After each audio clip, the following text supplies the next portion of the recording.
नमस्कार दोस्तों, study IQCS में आप सभी का बहुत बहुत स्वागत है। आज 9 मई है और 9 मई से रिलेटेड जितनी भी इम्पोर्टेंट न्यूज़ें हैं हम उन सभी न्यूज़ों को कवर करेंगे। तो चलिए वीडियो को शुरू करते हैं। हमारा आज का पहला प्रश्न है, वर्ल्ड रेड क्रॉस डे कब मनाया जाता है? तो प्रतिवर्ष 8 मई को जो हेनरी डुरंट थे, इनका जन्म हुआ था 8 मई को, तो उन्हीं की याद में। और हेनरी डुरंट कौन थे? तो जो रेड क्रॉस सोसाइटी है उसके संस्थापक थे हेनरी डुरंट। तो उन्हीं की याद में 8 मई को वर्ल्ड रेड क्रॉस डे मनाया जाता है, यानी कि इस क्वेश्चन का बी ऑप्शन सही है। तो आपको याद रखना है कि जो हेनरी डुरंट थे इनका जन्म हुआ था 8 मई 1928 को। तो 8 मई 1928 को हेनरी डुरंट का जन्म हुआ था और वे नोबेल शांति पुरस्कार के विजेता भी थे, क्योंकि इन्होंने एक संस्था थी रेड क्रॉस सोसाइटी, इसकी स्थापना की थी। और रेड क्रॉस सोसाइटी किस लिए कार्य करती है? तो जितने भी हमारे जितने युद्ध होते हैं उन युद्ध में जितने भी लोग शहीद होते हैं या फिर जितने भी लोग घायल होते हैं, तो उनके इलाज में और उनकी सेवा करने के लिए रेड क्रॉस सोसाइटी कार्य करती है। तो यानी कि इसका मतलब ये है कि जितने भी युद्ध क्षेत्र में युद्ध से ग्रस्त होते हैं जितने लोग, उन्हीं की सेवा करती है रेड क्रॉस सोसाइटी। तो रेड क्रॉस सोसाइटी के कार्य के लिए उसे हेनरी डुरंट जी को नोबेल शांति पुरस्कार से सम्मानित किया गया था। और इन्हीं की याद में 8 मई को वर्ल्ड रेड क्रॉस डे मनाया जाता है। अब साथ में मई से रिलेटेड अन्य इम्पोर्टेंट डे कौन कौन से हैं? तो 1 मई को मनाया गया था अंतर्राष्ट्रीय श्रमिक दिवस, 2 मई को मनाया गया था वर्ल्ड ट्यूना डे और 3 मई को मनाया गया था विश्व प्रेस स्वतंत्रता दिवस। मई का ये सबसे इम्पोर्टेंट डे है, विश्व प्रेस स्वतंत्रता दिवस, ये मनाया गया था 3 मई को। और विश्व प्रेस स्वतंत्रता दिवस के 2020 का विषय क्या है? तो जर्नलिज्म विदाउट फियर और फेवर इस वर्ष के विश्व प्रेस स्वतंत्रता दिवस का विषय है। तो साथ में 4 मई को मनाया गया था अंतर्राष्ट्रीय अग्निशमन दिवस। और यह क्यों मनाया जाता है?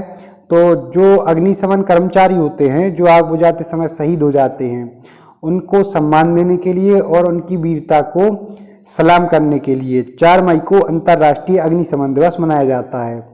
इसके बाद में 5 मई को मनाया जाता है विश्व अस्थमा दिवस। और इस वर्ष के अस्थमा दिवस की थीम क्या है? तो इनफ अस्थमा डेथ्स, ये इस वर्ष के अस्थमा दिवस की थीम है। साथ में 7 मई को 2 इम्पोर्टेंट डे मनाए जाते हैं। तो सबसे पहले तो बुद्ध पूर्णिमा, यानी कि जो महात्मा बुद्ध थे, गौतम बुद्ध, उन्हें इस दिन ज्ञान की प्राप्ति हुई थी, इसलिए 7 मई को यूनाइटेड नेशंस के द्वारा बुद्ध पूर्णिमा मनाई जाती है। साथ में गुरुदेव रविंद्रनाथ टैगोर जी की भी जयंती इसी दिन मनाई जाती है। और ये विश्व के एकमात्र ऐसे लेखक हैं जिन्होंने 2 देशों के राष्ट्रगान लिखे हैं। एक तो भारत है, जनगण मन, इसके रचयिता भी गुरुदेव जी हैं। साथ में बांग्लादेश का जो राष्ट्रीय गान है अमार सोनार बांग्ला, इसके भी रचयिता कौन है? गुरुदेव रविंद्रनाथ टैगोर। साथ में इनकी प्रसिद्ध एवं फेमस पुस्तक कौन सी है? तो गीतांजलि इनकी फेमस कृति है।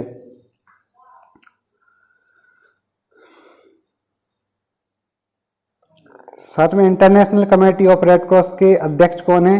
तो पीटर मोरेर जी वर्तमान में इस कमेटी के अध्यक्ष हैं। और इसका मुख्यालय कहाँ पे? Geneva, Switzerland. तो अध्यक्ष तो इतने इम्पोर्टेंट नहीं है, लेकिन जो international committee of red cross है इसका मुख्यालय आपको याद रखना है कहाँ है? जेनेवा में। हमारा अगला क्वेश्चन है, छुट्टियों में भी स्कूल के बच्चों को घर पर मिड डे मील उपलब्ध कराने वाला देश का पहला राज्य कौन सा है? तो अभी मध्य प्रदेश की गवर्नमेंट के द्वारा यह घोषणा की गई है कि मध्य प्रदेश के जितने भी गवर्नमेंट स्कूल हैं उन स्कूल के बच्चों को गर्मी की छुट्टियों में भी भोजन उपलब्ध कराया जाएगा। इसके लिए जितने भी हमारे ग्राम पंचायत के जो वो होते हैं, ग्राम पंचायत के कर्मचारी और आंगनबाड़ी के कर्मचारी, साथ में जो स्थानीय स्कूल के शिक्षक होते हैं, उनके द्वारा स्कूल के बच्चों को घर पर ही भोजन उपलब्ध करवाया जाएगा। तो मध्य प्रदेश के द्वारा यह योजना शुरू की गई है। अभी तक छुट्टियों के दिनों में मिड डे मील उपलब्ध नहीं कराया जाता था, लेकिन इस वर्ष कोविड-19 के चलते कोई भी गरीब बच्चा खाने की समस्या से ग्रसित ना हो, यानी कि भूख से परेशान ना हो, इसके लिए मध्य प्रदेश के द्वारा गर्मियों में भी मिड डे मील उपलब्ध कराया जा रहा है। इसकी घोषणा अभी शिवराज सिंह चौहान जी के द्वारा की गई है। तो आपको याद रखना है कि मध्य प्रदेश के द्वारा गर्मी की छुट्टियों में भी मिड डे मील सुविधा उपलब्ध कराई गई है।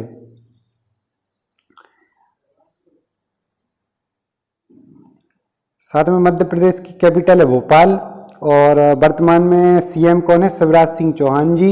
ये एक बार फिर मध्य प्रदेश के सीएम बने हैं।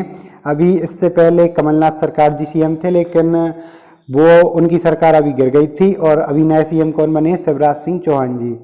मध्य प्रदेश के गवर्नर कौन है वर्तमान में? लालजी टंडन मध्य प्रदेश के वर्तमान गवर्नर हैं। हमारा अगला क्वेश्चन है, भारत सरकार ने वायुयान द्वारा विदेशों में फंसे भारतीयों को वापस लाने के लिए कौन सा अभियान शुरू किया है? तो आपको इस क्वेश्चन से कंफ्यूज नहीं होना है। आपको यह याद रखना है कि भारत सरकार द्वारा वायुयान से विदेशों में फंसे भारतीयों को वापस लाने के लिए वंदे भारत अभियान शुरू किया गया है, यानी कि इस क्वेश्चन का बी ऑप्शन सही है। तो अभी 2-3 दिन पहले एक और अभियान शुरू हुआ था, वो कौन सा था? एक समुद्र सेतु ऑपरेशन था, वो शुरू किया गया था। वो भी जो समुद्र तटीय इलाकों में जो भारतीय फंसे हुए हैं उन्हें वापस भारत में लाने के लिए नेवी के द्वारा यह अभियान शुरू किया गया था। कौन सा? समुद्र सेतु। तो समुद्र सेतु तो किया गया था इंडियन नेवी के द्वारा, और जो किन्हें वापस लाने के लिए शुरू किया गया था? तो जो समुद्र तटीय इलाकों में जो भारतीय फंसे हैं उन्हें लाने के लिए इंडियन नेवी के द्वारा समुद्र सेतु अभियान, और जो अन्य देशों में फंसे हैं उन्हें वायुयान के द्वारा वापस लाने के लिए भारत सरकार के द्वारा एक बहुत बड़ा अभियान वंदे भारत अभियान शुरू किया गया है। इसमें बहुत बड़े स्तर पर विदेशों में फंसे भारतीय वापस लाए जाएंगे। इसके लिए लगभग 64 उड़ानें 7 से 13 मई तक आयोजित की जाएंगी। तो भारत सरकार के द्वारा एक बड़ा निकासी अभियान शुरू किया गया है, उसका नाम क्या है? वंदे भारत मिशन। इसका नाम आपको याद रखना है, बहुत ही इंपॉर्टेंट होने वाला है आने वाले एग्जाम्स में। तो इसको आपको याद रखना है कि इसके द्वारा 15,000 भारतीय नागरिकों को वापस लाया जाएगा और इसके लिए 7 से 13 मई तक 64 उड़ानें संचालित की जाएंगी। तो आपको यह नाम याद रखना है, एक तो ये अभियान का नाम याद रखना है वंदे भारत मिशन, और इसे भारत सरकार के द्वारा लॉन्च किया गया है। वर्तमान में नागरिक उड्डयन मंत्रालय के राज्य मंत्री कौन है? तो हरदीप सिंह पुरी जी वर्तमान में नागरिक उड्डयन मंत्रालय के राज्य मंत्री हैं। हमारा अगला क्वेश्चन है, डैश के गुडविल एम्बेसडर के रूप में कार्यकाल को 2022 तक के लिए बढ़ा दिया गया है। यानी कि अभी कौन गुडविल एम्बेसडर थे? सॉरी, यहाँ होना था यूएनडीपी, यूएनईपी, यानी कि यूनाइटेड नेशंस, सॉरी ये यूएनईपी होना था कि किसको यूएनईपी के गुडविल एम्बेसडर के रूप में कार्यकाल को 2022 तक के लिए बढ़ा दिया गया है। तो मैं आपको बता देता हूं कि अभी वर्तमान में दिया मिर्जा यूएनईपी यानी कि संयुक्त राष्ट्र पर्यावरण कार्यक्रम, इसके गुडविल एम्बेसडर थी और इनके कार्यकाल को 2022 तक के लिए बढ़ा दिया गया है। तो आपको याद रखना है कि यूएनईपी, यहाँ आएगा यूएनईपी।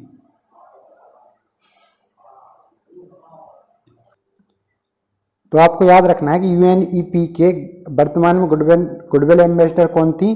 तो दिया मिर्जा वर्तमान में यूएनईपी की गुडविल एम्बेसडर थी और इनके कार्यकाल को 2022 तक के लिए बढ़ा दिया गया है।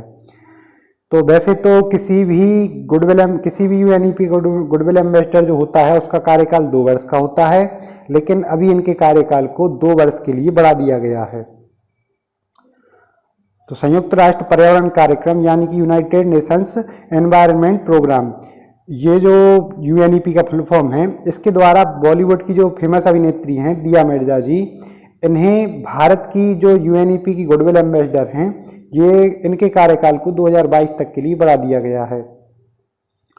और जो यूनाइटेड नेशंस के द्वारा जो गुडविल एम्बेसडर बनाए जाते हैं, इन्हें पेमेंट के रूप में कुछ नहीं दिया जाता, सिर्फ संकेत के रूप में $1 प्रदान किया जाता है।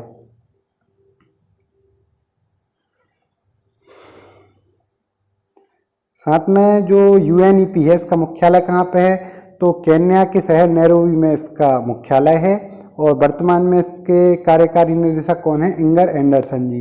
लेकिन हमेशा की तरह आपको इसका सिर्फ मुख्यालय याद रखना है, तो नैरोबी में इसका मुख्यालय है।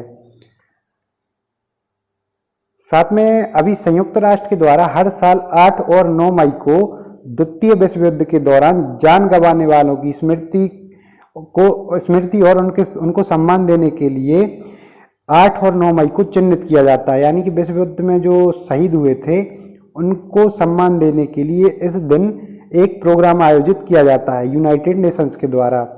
तो वैसे तो लगभग सभी देशों ने 8 और 9 मई को युद्ध विराम की घोषणा कर दी थी।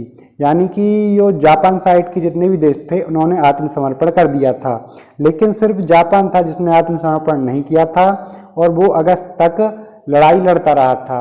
इसके बाद अमेरिका द्वारा 6 अगस्त और 9 अगस्त 1945 को परमाणु बम गिराए गए थे हिरोशिमा और नागासाकी में। इसके बाद में 15 अगस्त को जापान द्वारा सरेंडर किया गया था।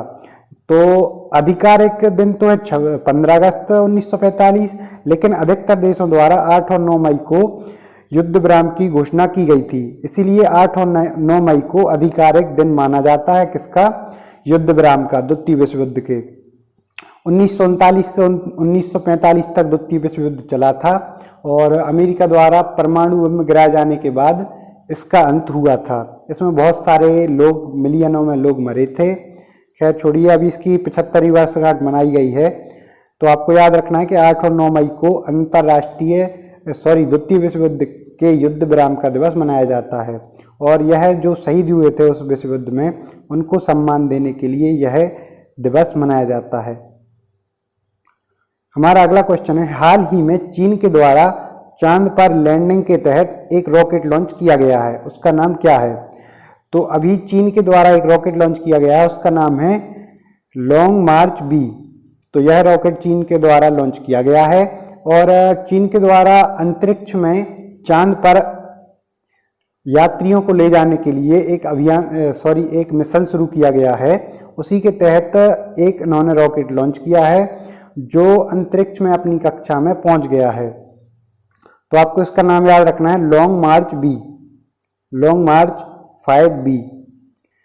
तो चीन ने चांद पर लैंडिंग की योजना के तहत अपने नए रॉकेट लॉन्ग मार्च 5B को सफलतापूर्वक अंतरिक्ष में पहुंचा दिया है और आपको याद रखना है यह रॉकेट बेंचोंग लॉन्च साइट से लॉन्च किया गया है जो चीन के हैनान द्वीप पर स्थित है।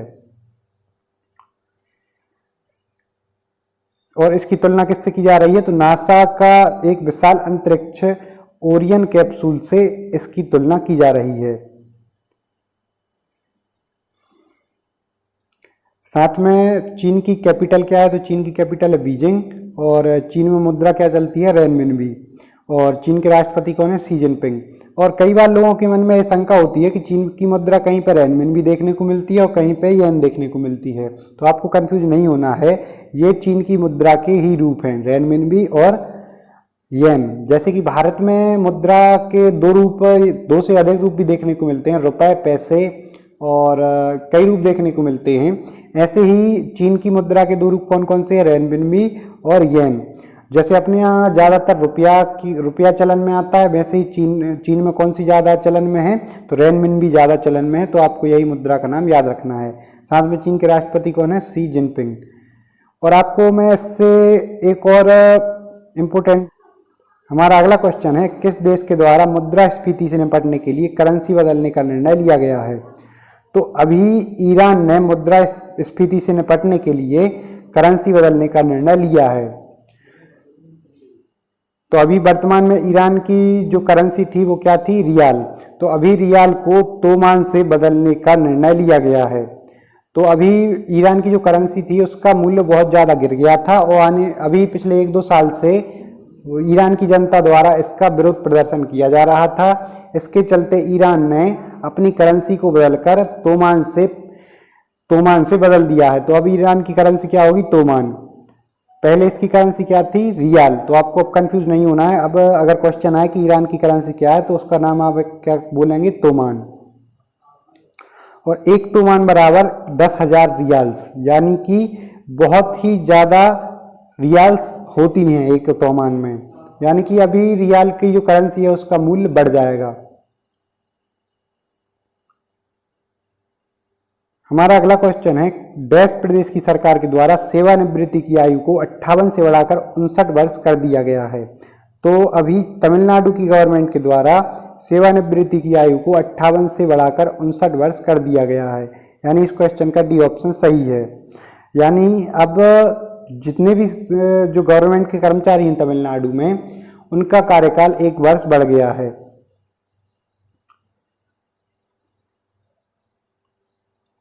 साथ में अब कोरोना वायरस से रोज ही बहुत सारी न्यूज़ आ रही हैं, तो अब मैं उनको अलग से क्वेश्चन में कवर नहीं करूंगा, उन्हें एक अलग स्लाइड में जितनी भी कोरोना वायरस से संबंधित न्यूज़ें हैं उन्हें एक स्लाइड में लेकर आऊँगा। तो आज कोरोना वायरस से क्या संबंधित न्यूज़ हैं, तो केंद्रीय स्वास्थ्य मंत्री हैं जो वर्तमान में डॉक्टर हर्षवर्धन, इन्होंने आयुष संजीवनी ऐप का शुभारंभ किया है। तो आपको ये नाम याद रखना है, आयुष संजीवनी ऐप, और इसे किसने लॉन्च किया है, तो जो केंद्रीय स्वास्थ्य मंत्री हैं डॉक्टर हर्षवर्धन, इन्होंने लॉन्च किया है। तो मैं आप ज़्यादा घबराइए नहीं, जब भी ये कोरोना वायरस से चीज़ें नॉर्मल हो जाएंगी तो कोरोना वायरस पर अलग से वीडियो हम आपके लिए लेकर आएंगे, जिसमें कोरोना वायरस से संबंधित जितनी भी इम्पोर्टेंट न्यूज़ें हैं जो हमारे एग्जाम में आ सकती हैं, हम उन्हें उस वीडियो में कवर करेंगे। अभी तो डेली बहुत सारी न्यूज़ें आ रही हैं, तो लोग कंफ्यूज होंगे कि हमें कौन कौन सी चीज़ें याद रखनी हैं। तो अभी आप सिर्फ इन्हें नॉर्मली देखते जाइए, और जब ये सब चीज़ें नॉर्मल हो जाएंगी तो हम लोग उससे संबंधित इम्पोर्टेंट फैक्ट का एक वीडियो लेकर आएंगे। साथ में अभी एक निधन भी हुआ है, तो जो जाने माने निर्देशक थे और मोशन पिक्चर के जो कहानी लेखक थे रॉब गिब्स, इनका निधन हो गया है। तो आपको याद रखना है कि रॉब गिब्स किस क्षेत्र से संबंधित हैं, तो ये एक लेखक, निर्माता और निर्देशक हैं।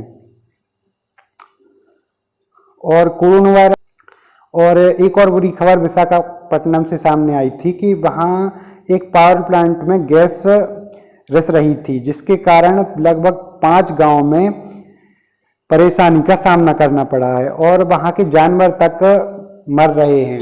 वैसे एक खतरनाक गैस वहाँ से रिस रही है, कौन सी उस गैस का नाम है आपको याद रखना है। और विशाखापट्टनम जो गैस त्रासदी हुई है, इस पर भी मैं आपको 2-3 दिन में एक अलग से वीडियो लेकर आऊँगा, जिससे इस घटना से जो हमारे एग्जाम में क्वेश्चन बन सकते हैं हम उनको कवर करेंगे। साथ में विशाखापट्टनम गैस रिसाव त्रासदी को भोपाल गैस कांड से रिलेट करके बताएंगे। तो अभी इससे कौन सी गैस रिलीज हुई है, तो स्टीरीन गैस इससे रिलीज हुई है। और आपको याद रखना है कि जानकर हैरानी भी होगी कि इस गैस के मात्र 10 मिनट के संपर्क से मनुष्य की मृत्यु तक हो सकती है। तो अभी ये विशाखापट्टनम शहर से यह पावर प्लांट 15 किलोमीटर दूर था, लेकिन 15 किलोमीटर के एरिया में 5 गांव इससे प्रभावित हुए हैं। तो आपको इसका पावर प्लांट का नाम क्या था, एलजी पॉलीमर प्लांट। इस आंध्र प्रदेश के विशाखापट्टनम में ये प्लांट था। इस प्रकार हमारे आज के क्वेश्चन समाप्त हुए। कल मैंने आपसे एक प्रश्न पूछा था, हाल ही में किस संगठन द्वारा स्वास्थ्य कर्मचारियों को सम्मान देने के लिए बी विल विन अभियान शुरू किया गया है। तो अभी फीफा के द्वारा जो स्वास्थ्य कर्मचारी होते हैं, खास तौर पर जो नर्सें होती हैं, उन्हें सम्मान देने के लिए बी विल विन अभियान शुरू किया गया है और यह कोविड-19 से लड़ने के लिए शुरू किया गया है। यानी इस क्वेश्चन का बी ऑप्शन सही था।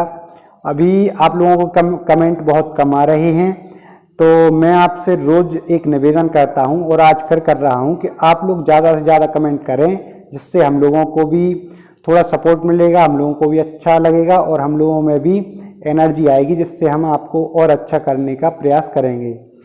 और हम लोग आने वाले महीनों में, आने वाले 1 सप्ताह के बाद से लगभग 1 सप्ताह बाद आपके लिए नई क्लासेस शुरू कर रहे हैं। तो आप लोग ज़्यादा से ज़्यादा सपोर्ट करें और कमेंट जरूर करा करें। तो हमारा आज का प्रश्न है, केंद्रीय सतर्कता आयुक्त का पद किसने संभाला है।